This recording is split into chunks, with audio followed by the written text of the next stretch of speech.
praise you for your blessing. We give you glory. We give you honor. We give you everything we are.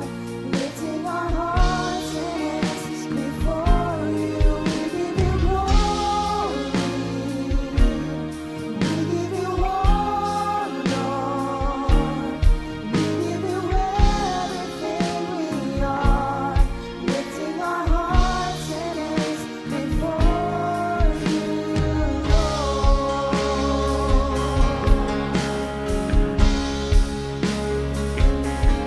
There is no other reason why we came than to glorify your name. For you are worthy to be praised.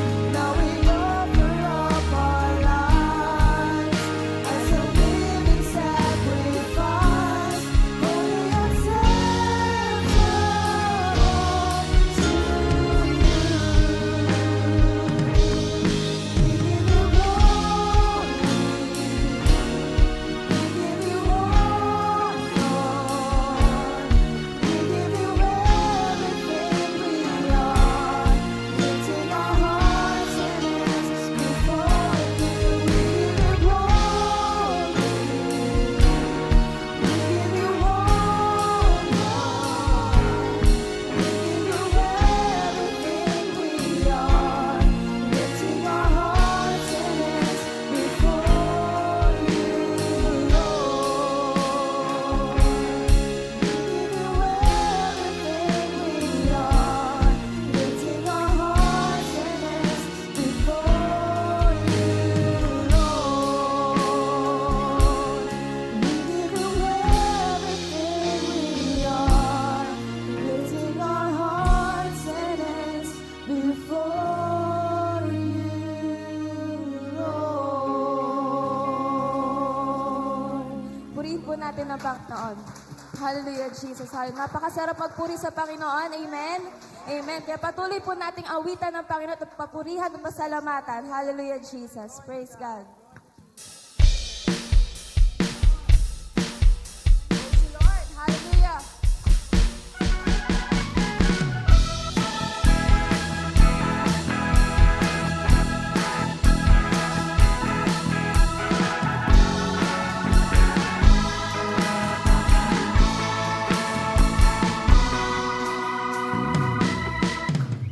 Love to be in your presence with your people.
God is good.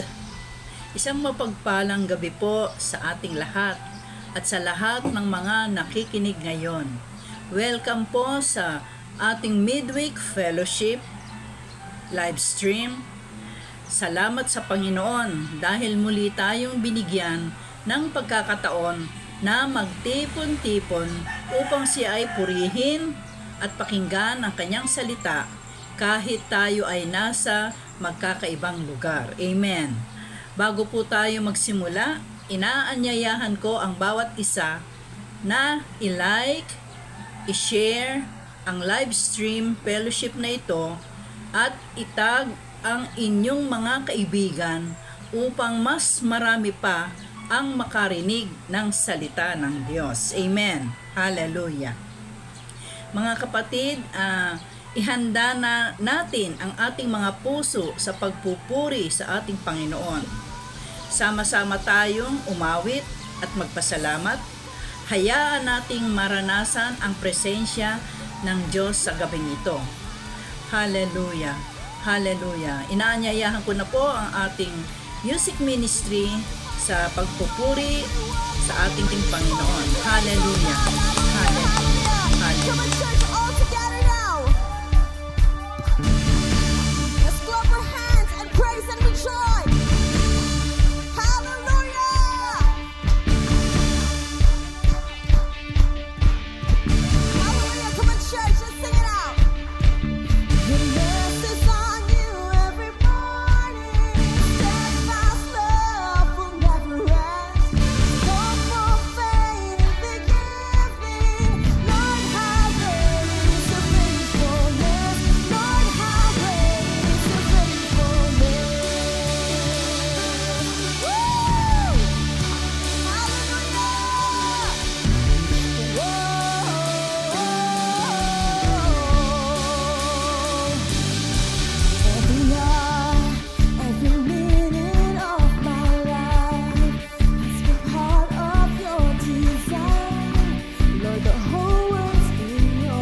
goes to sovereign. Praise goes to rose and defeated the grave. Praise goes to true. Praise goes to nobody greater. You wanna say? Praise goes to sovereign. Praise goes to reign. Praise goes to rose and defeated the grave. Our praise goes to faithful. Praise goes to true. Praise goes to nobody greater than you. Praise the Lord, oh my soul. You gotta praise the Lord, oh my soul. Praise the Lord, oh my soul. You gotta praise His name. Praise the Lord, oh my soul. I won't be quiet. My God is alive. How could I keep it inside? I won't be quiet. My God is alive. How could I keep it inside? I won't be quiet. My God is alive. How could I keep it inside? Praise the Lord, oh my soul. Yes,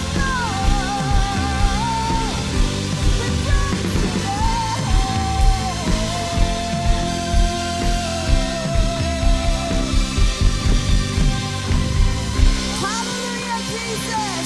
You are worthy of our praise. Hallelujah. Glory to your name, oh God. Hallelujah. Come on, church. Let's give the highest praises to Jesus. Hallelujah. Hallelujah. Worship your name, oh God. Hallelujah. Hallelujah. Praise your name, oh God. Hallelujah. Woo! Glory to Jesus. Glory to the King of Kings and Lord of Lords. Hallelujah. Hallelujah. Worship your name, oh God. We worship your name, oh God. Hallelujah. Hallelujah. Praise, praise, praise, praise. Woo! Hallelujah. Hallelujah. Jesus, you are worthy. You are worthy, oh God. Hallelujah, Lord. Thank you, Jesus. Thank you, Father. Hallelujah. Thank you, Lord. Thank you, Lord, for everything you've done. Hallelujah. Thank you for this joy in our hearts. Thank you for this privilege to worship you, Lord, in spirit and in truth. Thank you, Lord, for this life, Lord. Thank you for all the blessings. Thank you for all you've done for us, for everything that you've done na hindi namin nakikita, Lord, for every miracle, Lord, for every answered prayer, Lord Jesus. You are everything, oh God, sa buhay namin. And right now, we just want to worship you more, to acknowledge your holy presence in this place, oh God. Fill our hearts, Lord, and we just want to continue to lift our hands, our voices, Panginoon. Salamat, Lord, dahil ikaw yung nandyan para sa amin. You never failed us, oh God. Hindi lumilipas ang mga pangako mo, Lord.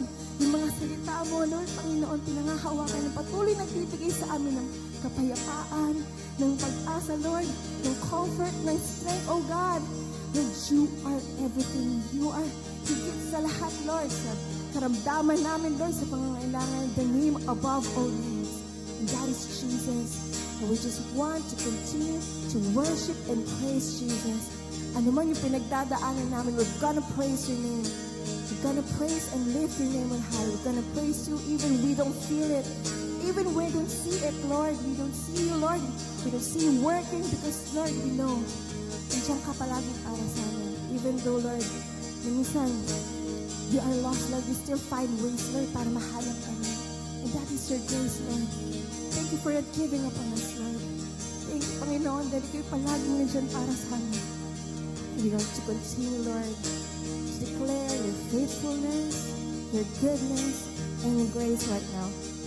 Brothers and sisters, church, come on, with all of our hearts, with all of our lives, let's remember everything Jesus has done for us. Lahat ng ginawa sa atin ng Panginoon, for every blessing, for every miracle, for every answered prayer, for every healing. God is there. For every failure na tinulungan niya tayo umangat ulit. Remember everything about Jesus. Everything is about Jesus. Everything is about His peace. Hallelujah. My church, let us lift our voices, our hands, our hearts to our Lord and Savior. Praise.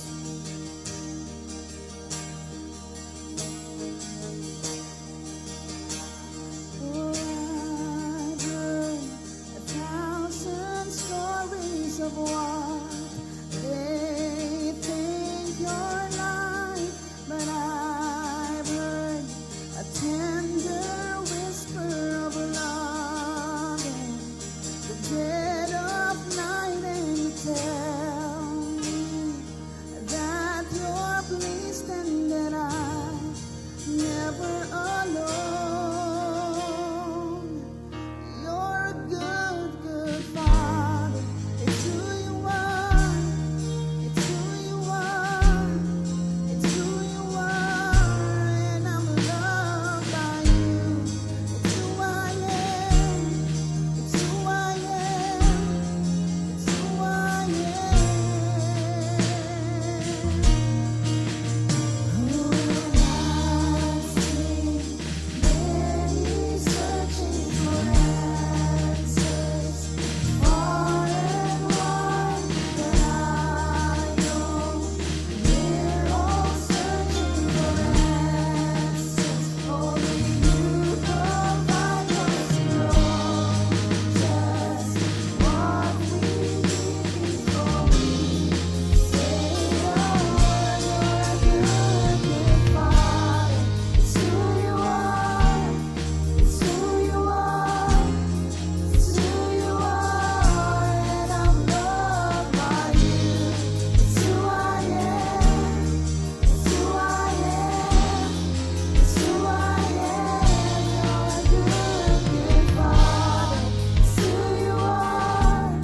It's who you are. It's who you are, and I'm loved by you. It's who I am. It's who I am. It's who I am. You are perfect in all of your ways. You are perfect in all of your ways. You are perfect in all of your ways to us. You are perfect in all of your ways.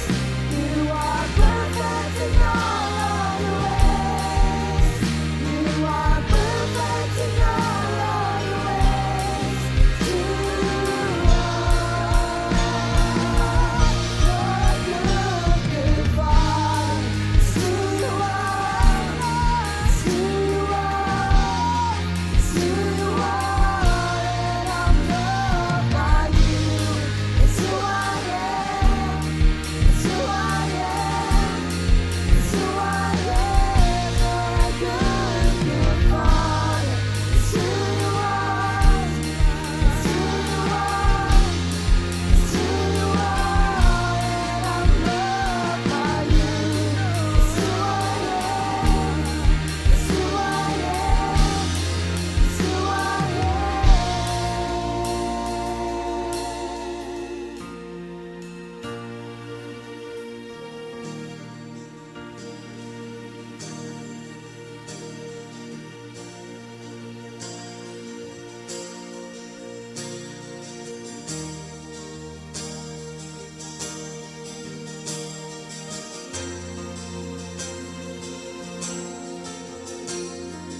Saved by your mercy, found in your grace, totally surrendered to your embrace, and there's nothing more than you. See your perfection, I'm lost in your peace, your faithfulness sings over me, and your love is the light of my soul. And I lift my eyes to you, Creator of the world.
Ngayon po, dumako na po tayo sa pinakamahalagang bahagi ng ating fellowship, ang pakikinig ng salita ng Diyos. At ito ay ihahatid ng ating kapatid na si Brother Bobby Lopez sa series na Following Jesus, Journey Through the Book of Acts, sa topic na Faith That Moves. Makinig tayo ng may bukas na puso at isipan dahil ang Diyos ay may gustong sabihin sa atin ngayong gabi. Minsan po purihin natin ating Panginoon. Hallelujah. Hallelujah. Mapagpalang araw po sa ating lahat. Sa pagsisimula po ng ating gawain, tayo po ay dumalangin. Ama naming Diyos, nagpapasalamat kami sa buhay at kalusugan na patuloy mo pinagkakalob sa bawat isa sa amin. Ang aming pong dalangin sa pag-aaral namin ng iyong mga salita. Ikaw ang sumama, ikaw ang magturo. Ang tinig mo lamang at ang iyong mensahe ang aming mapakinggan. Ikaw po ang tumulong sa amin upang hindi lamang kami maging mga tagapakinig, kundi tagapagsabuhay ng mga salita mo na aming napapakinggan. Dinadalangin namin ang mga lahat ng ito sa pangalan ni Kristo Jesus, ang aming Panginoon at tagapagligtas. Amen. Sa araw po na ito, tatalakayin po natin yung paksang faith that moves. Ano ba itong faith that moves? Mula po sa iba't ibang pananampalataya, marami ang nagsasabing meron akong pananampalataya sa Diyos. Ngunit nakikita rin po natin sa pang-araw-araw na buhay ng iba't ibang mga tao na nakakasalamuha natin, may pananampalataya na tila walang kasamang pagkilos o pagsunod. No, na kahit na sinabi ng isang taong siya'y nananampalataya o sumasampalataya sa Diyos, nakikita pa rin natin na puno ng matinding takot, puno ng maraming pangamba, no? Nandoon pa rin yung pagdududa, no? Ang tunay na pananampalataya ay hindi pananampalatayang nasa isip lamang. Ito'y isang pananampalataya na nagtutulak sa isang tao pang kumilos at sumunod sa Diyos. Ito yung pananampalatayang faith that moves, nakikita sa gawa.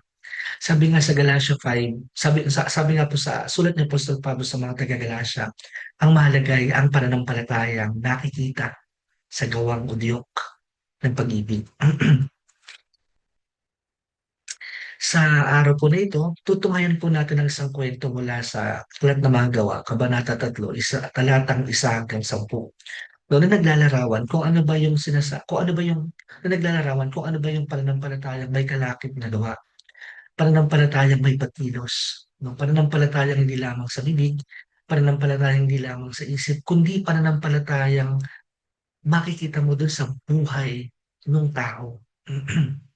Pero bago po natin sipatin yung sinasabi ng mga talata po mula sa Aklat ng Mga Gawa, no, sa Kabanata 3, no, meron pong mga mahalagang konteksto na mahalaga natin na maunawaan upang mas maging madali sa atin, ano, na makita kung ano ba yung gustong ituro sa atin ng Diyos sa ating pagbubulay ng kanyang mga salita.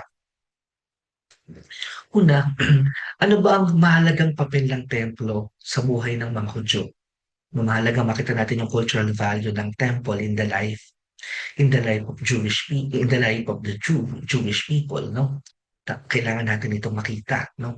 Sabi nga sa panahon ng Bagong Tipan, yung mga templo sa Jerusalem ay sentro ng pagsamba. Dito ginagawa lahat ng pagkilala, pasasalamat, pagpupuri no, ng mga Hudyo sa Diyos. Dito sila nananalangin, dito ginagawa yung paghahandog. Ito yung lugar kung saan sila nakikipagtagpo sa Diyos. Subalit, ang templo ay hindi lamang isang lugar ng gawaing panrelihiyon. Sa katunayan, kung pag-aaralan natin mabuti ang kultura ng mga Hudyo, ng mga Jewish people, makikita natin na ang templo ay makikita rin natin yung buhay panlipunan ng mga tao rito, yung kanilang social life. No, yung iba't ibang klase ng relasyon at ugnayan na nabubuo sa pagitan ng hindi lamang sa pagitan ng tao at ng Diyos, kundi sa pagitan ng mga tao na bahagi ng isang malawak na lipunan na kanilang ginagalawan. Pagpunta sa templo ay bahagi ng pang-araw-araw nilang buhay. No? Kaya sinasabing sentro ito ng buhay ng mga Hudyo. no? Um, Pangalawa, pwede nating tingnan din ano yung yung nilalarawan na pintuang maganda, no? Katulad ng mababasa natin sa Gawa chapter 3 verse 2 na sinasabing inilagay siya, no? Ang tinutukoy dito ay yung taong pinanganak na pilay sa pintuan ng templo na tinatawag na maganda. Ang pintuang maganda rito ay isang pinakamagandang pasukan ng templo at ayon sa kasaysayan, ang pintuang ito ay yari sa tanso at mayroong kahangahangang nagtataglay ng mga kahangahangang disenyo. Ngunit siguro ang magandang tignan mula doon sa pintuan na ito katulad ng makikita halimbawa, katulad ng paglalarawan dito na makikita ninyo doon sa larawan ay yung, yung irony 'no, na parang napakaganda ng pintuan pero sa labas ng pintuan ay mayroong isang lalaki na simulat sa punay-puno ng paghihirap 'no. Maraming gustong ipakita yung senaryo na yun dun sa pintuang maganda, 'no. Parang ang mga tao sa kasalukuyan marami yung nakangiti, 'no, pero deep inside of them 'no, they are broken-hearted, hmm. Merong iba na maayos ang trabaho pero sa kabila ng pagkakaroon ng maayos na trabaho puno ng problema sa buhay. Merong mga nakapagsisimba pero punong-puno ng bigat ang kalooban. Parang katulad nung nilalarawan 'no, sa Biblia na parang, maganda yung labas, ngunit pilay ang loob 'no. Maganda rin nating, sisain o pagbulayan yung kaso ng pagiging pilay nung panahon na mga Hudyo 'no. Nung panahon nila, ang mga taong may kapansanan ay karaniwang umaasa sa limos, sila yung mga walang trabaho, umaasa para mabuhay sa ibang tao. At meron pang ibang naniniwala na yung mga taong may kapansanan ay nangyari sa kanila yun dahil sinumpa sila.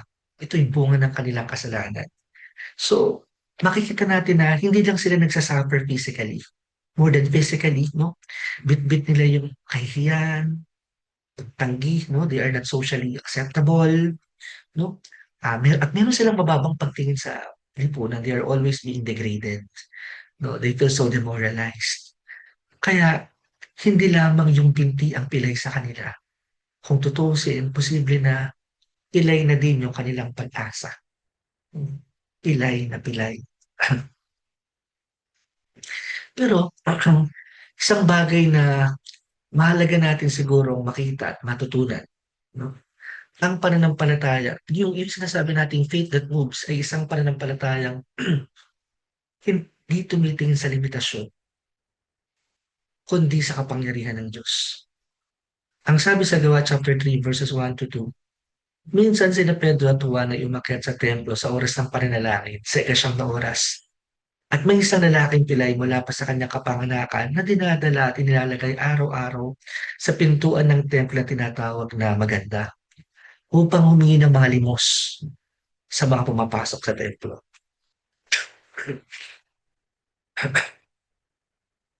Anong pinapakita nito? Una, dapat natin makita yung time, no, when the said scenario no, happened, no? Ika-9 na oras, no? Humigit kumulang ika-3 ito ng hapon. Ito yung tinakdang oras ng pananalangin ng mga Hudyo. And more than that, alam din natin na um, ito yung estimated time no kung kailan namatay ang Panginoong Hesus habang nakabayubay sa krus. Ang kaso ng lalaking tinutukoy na nandun sa pintuan ng magandang pinto, no? Yung sa magandang pintuan ng templo, siya'y lalaking pilay mula sa kanyang pagkasilang. Hindi lang isang araw siyang pilay, hindi lang isang linggo, hindi lang isang buwan. At alam nyo, araw-araw siyang nilalagay dun sa the same na lugar kung saan siya nilalagay para mamalimos siya. So, paulit-ulit ng ginagawa yun sa parehong lugar, simula't sa Paul, sa mahabang panahon ng kanyang buhay. Isipin natin ang buhay niya, parehong problema, parehong sitwasyon, parehong paghihirap, parehong paghingi. Paulit-ulit lang din, ayun yung kanyang, paulit-ulit din ang ginagawa yung mga bagay na yun. Parang maraming tao sa atin ngayon, I think just like him, ano, he's been there for quite some time and Parang there's no time in his life that he was never there. No, lagi siyang nandoon. Parang maraming tao ngayon, ganito na yata talaga ako. Ganito na ang pamilya namin. Ganito na ang buhay ko. Minsan nakakulong tayo sa kalagayan na iniisip natin na wala nang pwedeng magbago. Wala nang magbabago. Wala nang pwedeng magbago. Ngunit ang Diyos ay hindi limitado ng ating sitwasyon. This is something that we always need to bear in our mind. Kung nakapaloob man tayo sa isang sitwasyon na parang wala nang magagawa, maaaring wala tayong magagawa, pero hindi nalilimitahan ng ating limitasyon ang kapangyarihan ng Diyos. Hindi hadlang sa Diyos yung tagal ng ating problema, yung laki ng ating problema, yung kahinaan natin o yung nakaraan natin. Sabi sa Jeremiah 32 verse 27, narito ako, ang Panginoon, ang Diyos ng lahat ng tao. Mayroon bang anumang bagay na napakahirap para sa akin? It may be impossible to you, but it is not impossible to Him. For there is nothing impossible with the Lord. Minsan mas malaki ang plano ng Diyos kaysa sa mga inaasahan natin. And hindi yan minsan, madalas. Sabi sa Gawa chapter 3 verses 3 to 5, nang makita niya sina Pedro at Juan, yung lalaking sinilang na pilay. Nang makita niya sina Pedro at Juan na papasok sa templo, humingi siya ng limos. Tinitigan siya ni na Pedro at Juan at sinabi ni Pedro, tumingin ka sa amin. Kahit tumingin siya sa kanila dahil umaasa siyang may matatanggap. No, kasi ito yung madalas niyang ginagawa. So, this what he is expecting from people, no, na dumadaan sa kanya, tumapaligid sa kanya every now and then. Nalilimusan siya. Ang inaasahan ng pilay, pera. Pero mas malaki ang plano sa kanya ng Diyos. Hindi pera. Kasi that will only last for that will only last for a very short span of time. Pero mas malaki ang plano ng Diyos sa kanya. Pagpapagaling. Minsan ganito raw tayo, nagdarasal tayo, Panginoon, bigyan mo ako ng trabaho. Pero minsan ang gusto ng Diyos, hindi lang trabaho. Gusto tayong palaguin, gusto tayong baguhin. Tatandaan ko pa yung sharing po ni Sister Annalyn last Sunday, just last Sunday, di ba? Ang in-expect lang niya, magiging teacher 3 siya. Hindi na ibigay sa kanya yung teacher 3. Kasi God has a better plan for her. No, hindi lang teacher 3 ang plano pala para sa kanya ng Diyos, kundi teacher 5. See, no? Yun lang yung inaasahan ni Sister Annalyn, but God gave her more than what she's expecting from Him. No? Minsan ang dalangin natin, Panginoon, alisin mo yung problema.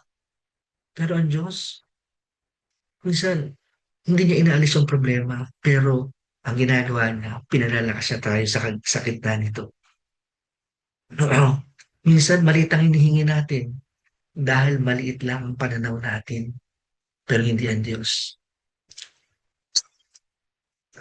Sabi sa Efeso chapter 3 verse 20, ang Diyos ay may kapangyarihang gumawa ng higit pa sa ating hinihingi o iniisip. Kaya pag alam ng Diyos na nakabubuti para sa iyo, kahit hindi mo hinihingi, ibibigay niya sa iyo. Because He is a good, good Father. Hindi laging sagot ng Diyos sa eksakto gusto natin, ngunit lagi nating isipin, mabuti ang plano niya para sa atin. Ang pananampalataya ay ang pananampalataya ay hindi lang nakaupo. Ito ay kumikilos. Mababasa natin sa Gawa chapter 3 verses 6 to 7. Ngunit sinabi ni Pedro, pilak at ginto ay wala ako. Ngunit ang nasa akin ay ibinibigay ko sa iyo. Sa pangalan ni Jesucristo na taga Nazaret, tumayo ka at lumakad ka. Hinawakan niya ito sa kanang kamay at itinayo. Noon din ay lumakas ang kanyang mga paa at bukong-bukong. Ano po yung gustong ituro sa atin, yung specific verses na ito from the Bible? No? Sabi ni Peter, if you're asking for money, if you're asking for silver and gold, I don't have these things. Pero ang sabi ni Pedro, ngunit ang nasa akin ay ibibigay ko sa iyo. At ano yung na kay Pedro na kaya niyang ibigay? That is Jesus.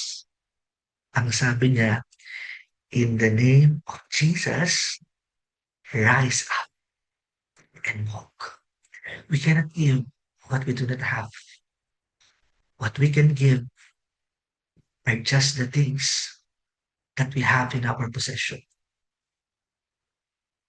Katulad ni Peter, perhaps we don't have that silver and gold. We don't have that enough money. We don't have the things that other people may be asking from us. But remember, we have more than the things they are asking from us because we have Jesus. When we share Jesus, hindi lang po material things ang sinishare natin sa kanila. Hindi lang po yung relationship na gusto nilang ma-restore. Hindi lang po yung pangarap. Hindi lang po yung kapangyarihan. Hindi lamang kasikatan. But the exact things or the exact thing that they are needing in this life and even in the life to come. And that is Jesus. At alam niyo po, makikita natin dito yung ginawa ni Peter. Ano po yung ginawa ni Peter? Hinawakan niya sa kanang kamay at itinayo. Ano po gustong sabihin nito? Ha, may bahagi ang Diyos. May bahagi yung tao na tinutulungan natin. Pero may bahagi rin tayo bilang kapwa para mangyari yung grand design ng Panginoon. And remember, no, ah, hindi po ito magic. Hindi magic yung nangyari. This is one among so many miracles that were performed by the apostles of God through the name of Jesus. Why? Because there is power in the name of Jesus. Remember, what is impossible to us is still possible to God. Ano man ang mapagkaysa niyo sa lupa sa panghingi ng anumang bagay sa pangalan ni Jesus, ito ay ibibigay na aking amang nasa langit. Sapagkat saan man may 2 o 3 magtitipon sa aking pangalan, naroon ako sa kanilang kalagitnaan. Ask in the name of Jesus. Ask everything in the name of Jesus. Ang tunay po na pagkilos ng Diyos ay nagbabago, hindi lang ng kalagayan, kundi ng buong buhay ng isang tao. Ang sabi sa Gawa chapter 3 verse 8, lumukso siya, tumayo, at nagsimulang lumakad. Pumasok siyang kasama nila sa templo, naglalakad, lumulukso, at nagpupuri sa Diyos. No, ito po yung nangyari, no, right after his encounter with the disciple of Jesus Christ. Because remember, yung mga disciple po ni Jesus, wala silang ibang ipinapangaral except for the name of Jesus. No, and he's very, napaka-blessed po ng lalaking ito sapagkat I would like to believe, no, I would like to believe, although the Bible was not, hindi ito direktang binanggit sa Bible, pero I would like to believe na nagkaroon ng pananampalataya ito kay Jesus Christ kasi mangyari ang ayon sa iyong pananalig. No, and nung inutusan siya na tumayo at lumakad in the name of Jesus, no, hindi na po siya hindi na siya hindi na siya naging bantulot na, teka, sandali lang. Pilay ako, paano akong tatayo, paano akong lalakad, paano ko yan gagawin, no? When the instruction or the command has been given to him in the name of Jesus, all he did, no, as we can see, from the story, he simply rise up, he simply rise from his present position at that time, and then he walk as he was instructed. No? Sabi sa kanya, rise up and walk. So he rise up from his position, and then he walk. No, as simple as that. Walang tanong-tanong. No, that is faith. Faith that moves. No? Nung sinabi, sumunod. And so, he was able to experience the miracle of the powerful name of Jesus. Makita din natin, dati nasa labas siya ng templo. Pero right after na ma-encounter niya si Jesus through his disciples, pumasok siya sa templo. Dati namamalimos siya, pero nung makilala niya si Jesus, lumalakad na siya. Dati umaasa siya sa tao, pero right after encountering Jesus, nagpupuri na siya sa Diyos. Hindi na siya namamalimos, hindi na siya umaasa sa tao, umaasa na siya sa Diyos. Alam niyo po nung lumang tipan, may mga paghigpit tungkol sa mga may pisikal na kapansanan sa ilang bahagi ng pagsamba. Kaya pagpapasok ang kaya ang pagpasok ng lalaking ito, ang dami niyang pagpapakahulugan. Ang dami niyang gustong sabihin, ang dami niyang gustong ituro. Hindi lamang siya gumaling physically. Yung pangyayaring yun, ibinalik din ang kanyang lugar sa komunidad. Hindi lang nagkaroon ng lakas ang kanyang binti, ibinalik sa kanya pati yung kanyang dignidad bilang isang tao. Muling nabuo yung kanyang pagkatao. After so many years of struggles and sufferings, finally, parang na-restore. So, dahil sa kultura nila, they are being discriminated. So, kasalanan, sinumpa, nakadepende sa ibang tao. Pero finally, na-restore muli yung buhay ng taong ito. And that's the power of the name of Jesus. Hindi lang physical healing, kundi nire-restore ang tao holistically, buo. Kahit kung sabi nga po ng 2 Corinthians chapter 5, verse 17, kaya't kung sino man ay naki Kristo, siya ay bagong nilalang. Ang mga dating bagay ay lumipas na. Narito ang lahat ay naging bago. Salamat na yung God, yung Diyos na meron tayo sa God who can restore everything that have been stolen from us, everything that has been taken away from us. Salamat, restorer ang Diyos. Binibigyan niya ulit tayo ng bagong buhay. Binibigyan niya tayo ng bagong pag-asa. Binibigyan niya tayo ng lakas para magpatuloy. May mga pagsubok, may mga hamon, may mga kabigatan, may mga struggle. But those things are not for good. In God's perfect time, ang lahat ay magiging maayos din. We just have to wait patiently to our Master. Alam niyo po yung faith that moves, ito yung pananampalatayang nagiging patotoo sa iba. Sabi sa Gawa, chapter 3, verses 9 to 10, nakita siya ng lahat ng taong naglalakad at nagpupuri sa Diyos. Nakilala nila na siyang dating nakaupo sa magandang pintuan ng templo upang mamalimos.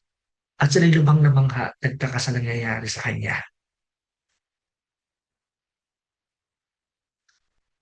Kasi kilala siya ng mga tao. Nakikita, alam niyo po sabi nga po na the greatest testimony, no,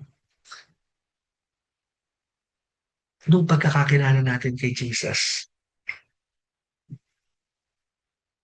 nung pagkakaroon natin ng pananampalataya, no, yung yung greatest ano po nun, yung greatest proof na hindi pwedeng i-counterfeit ay yung isang binagong buhay. Siguro po let's end our meeting for tonight. No po? Ano ba yung pilay sa buhay mo? Pilay ba ang iyong pananalangin? Pilay ba ang iyong relasyon sa Diyos? Pilay ba ang iyong pag-asa? Pilay ba ang iyong pananampalataya? Narinig natin ngayon ang tinig ng Diyos mula sa kanyang mga salita. Tumayo ka, lumakad ka, kumilos ka. Ama naming Diyos, nagpapasalamat po kami na nagpapaalala ka sa amin sa pamamagitan ng iyong mga salita. Salamat po, Panginoon, na ikaw yung patuloy na nagpapalakas ng aming loob kung kami pinanghihinaan, kung kami napapagod na, kung kami nasasawa, kung kami nanlalamig, kung kami umaapak tumalikod. Ikaw yung tumutulong upang hindi kami tuluyang malugmok, maligaw, bagos. Bilang isang mabuting pastol, patuloy mo kaming dinadala sa mabuting pastulan. Kasangkapanin mo po ang mga salita mo na aming pinagbulay-bulayan sa araw na ito.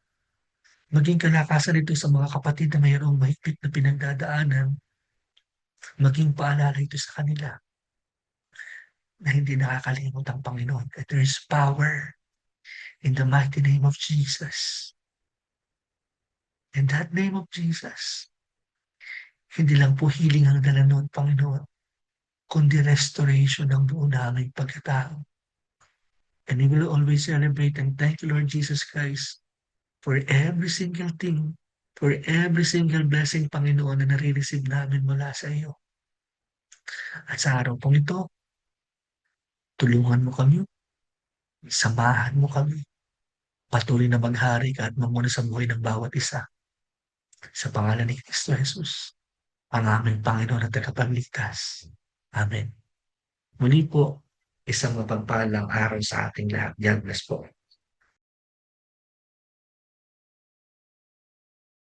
Amen. Praise the Lord. Maraming salamat sa mensahe ng Panginoon. Mga kapatid, ano ang isang bagay na tumatak sa inyong puso mula sa salita ng Diyos? Naway ang natutunan natin ay hindi lang manatili sa pakikinig, kundi maisabuhay natin araw-araw. Inaanyayahan po namin kayo sa ating susunod na gawain, Wednesday Fellowship, 6 to 8 p.m., Youth Fellowship, Sabado, 5 to 6:30 p.m., Sunday Fellowship, 9 to 11 a.m. at sa hapon naman po, 2 to 4 p.m. Inaasahan po namin ang inyong patuloy na pakikiisa. Pastor natin, mahal natin.